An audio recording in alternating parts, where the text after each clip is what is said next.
अगर नारा लगाना है तो जोर से लगाओ, नहीं तो क्या जरूरत है। पता तो चलनी चाहिए गांव देहात की आवाज है।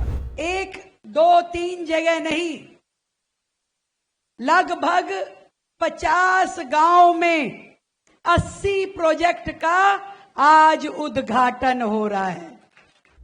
ये भला हो मोदी जी का, जिन्होंने राज्यपाल जी के रूप में हमें ऐसा वरद हस्त दिया जिसके माध्यम से दिल्ली चल पाई। मैं दिल की गहराई से आज इस मंच से उन्हें साधुवाद भी देती हूं और बधाई भी देती हूं। अगर नारा लगाना है तो जोर से लगाओ, नहीं तो क्या जरूरत है। पता तो चलनी चाहिए गांव देहात की आवाज है। और तब से ना को नहीं मजा आया भाई।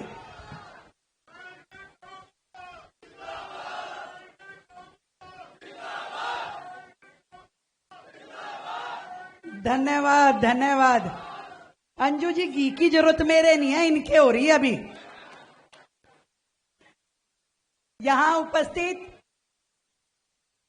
मेरे सभी आदरणीय बड़ों को, सभी भाइयों को और सारा काम काज छोड़ के यहां पे आ रही मेरी सारी बहनों को, वैसे भी रोटी का टाइम हो रहा है, तुमने प्रोग्राम कर दिया लंबा, टेंशन हो रही होगी बहनों को, अब घर जाके खाना भी बनाना है। कोई डीएम साहब इंतजाम किया है खाने वाने का? क्या किया है? किया है ना? फिर ठीक है, अभी बैठो थोड़ी देर और।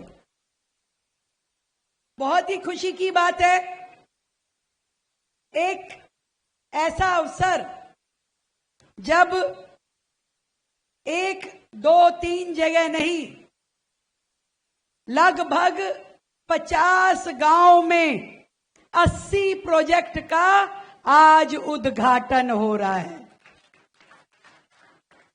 मैं तो वीसी साहब को कह रही थी कि तुम्हारी ये एंकर ढीली है, मैं ये बता ही नहीं पा रही आज कितने बड़े उद्घाटन है, नहीं तो तुम एलजी साहब को तालियों से पूरा न्यों देते। एक बार जोरदार ताली बजाओ भी एलजी साहब के लिए।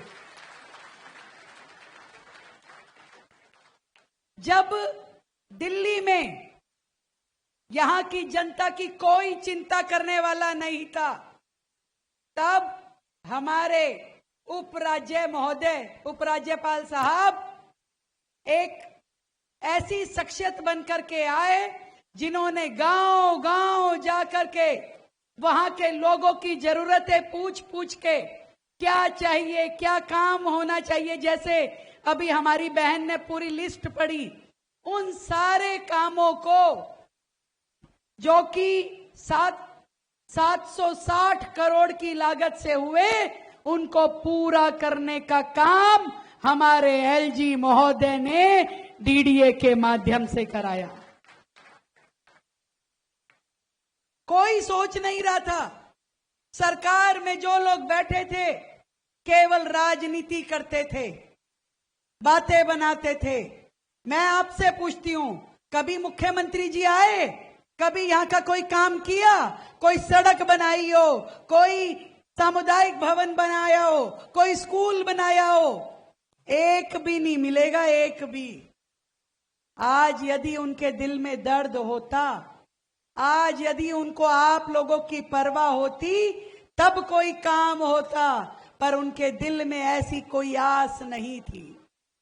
ये भला हो मोदी जी का, जिन्होंने राज्यपाल जी के रूप में हमें ऐसा वरद हस्त दिया जिसके माध्यम से दिल्ली चल पाई। मैं दिल की गहराई से आज इस मंच से उन्हें साधुवाद भी देती हूं और बधाई भी देती हूं।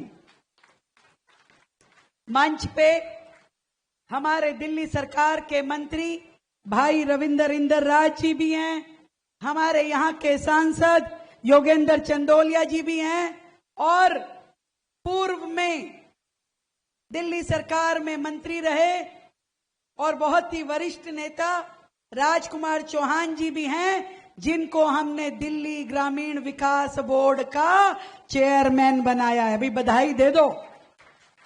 और जिनके प्रयास से तुरंत वो काम में लग गए और अभी तक 600 करोड़ के काम सैंक्शन भी करवा लिए। पूरे दिल्ली देहात के लिए।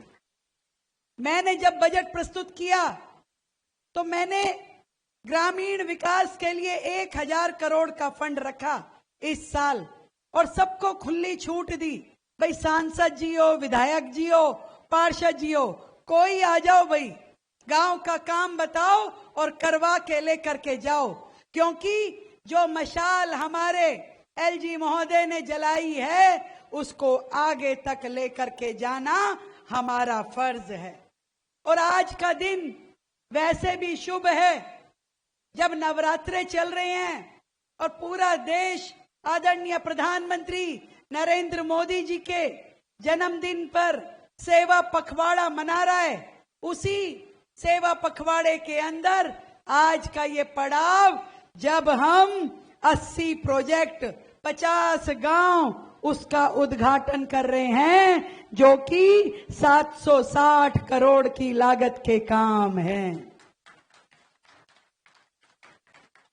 प्रधानमंत्री जी हमेशा कहते हैं देश की आत्मा गांव में बसती है। अगर देश को विकसित करना है तो केवल शहर को और लुटियन जोन को विकसित करने से काम नहीं चलेगा, गांव का विकास जरूरी है।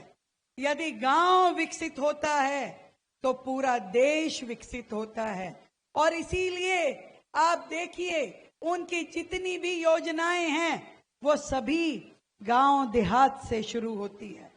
चाहे शौचालय बनाने की बात थी, चाहे उज्ज्वला के कनेक्शन की बात थी, चाहे घर घर बिजली पहुंचानी थी, चाहे नल के माध्यम से जल पहुंचाना था, चाहे सभी गांव को सड़कों से जोड़ना था, हर एक योजना में धुरी यदि कोई थी तो वो गांव देहात था।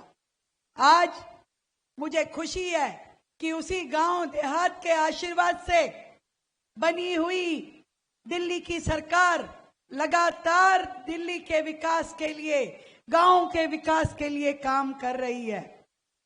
और आपने बात कही मास्टर प्लान की। देखो, मास्टर प्लान बनाना था हमारे डीडीए को। जैसे ही मैं मुख्यमंत्री बन के आई तो हमने बुलाया कि जरा ड्राफ्ट बताओ भाई। जो ड्राफ्ट इतने सालों से बन रहा था उसको देख के तो हमने माथा पकड़ लिया कि दिल्ली की जनता के हित में बना के लाओ भाई कुछ अच्छा सा। और दिल्ली के ऐसा होना चाहिए मास्टर प्लान कि आगे आने वाले 100 साल, आने वाली पीढ़ियों को उसका लाभ मिलना चाहिए, दिल्ली में विकास होना चाहिए। सारे मुद्दे जो आपने कहे, एक एक मुद्दे को समाधान मिलना चाहिए। अरे अब तो बहुत साल हो गए हमारे इन ग्रामीण भाई बहनों को तकलीफ सहते हुए। 27 साल में बनवास खत्म हुआ है एलजी साहब, 27 साल में। अब की बार तोहफा दो तो ऐसा देना कि सारे कष्ट पुराने खत्म हो जाएं। और जल्दी दे दो भाई। हमारी तो जहां हाँ भरवानी है हमारी हाँ है। हम तो आपको कोरे कागज पे साइन करके देने के लिए तैयार हैं कि दिल्ली सरकार जनता के हित के हर निर्णय के साथ खड़ी है और हमेशा खड़ी रहेगी। बेटी के नाते, बहन के नाते और गांव की पृष्ठभूमि से आने के नाते मैं तो इतना कह सकती हूं कि ये गांव के हमारे सीधे साधे लोग मन में कुछ नहीं रखते, चाहे कुछ ही हो वो नहीं देखेंगे सभा चल रही है, वो तो कहेंगे भी मेरी सुन लो पहले। तो भाई सबकी सुनी जाएगी। पहली बार तो कोई सुनने वाली सरकार आई है और उसमें भी आपकी बहन है, चिंता नहीं करो। 24/7 कभी भी आ जाओ, आपके लिए आपकी बहन उपस्थित है। आपकी हर सुख दुख को सुनना मेरा दायित्व है और उसे समाधान देना भी। और फिर ऐसे एक्टिव हमारे सांसद, विधायक, पार्षद हैं और कोई भी कमी बेशी हो तो बता देना भाई।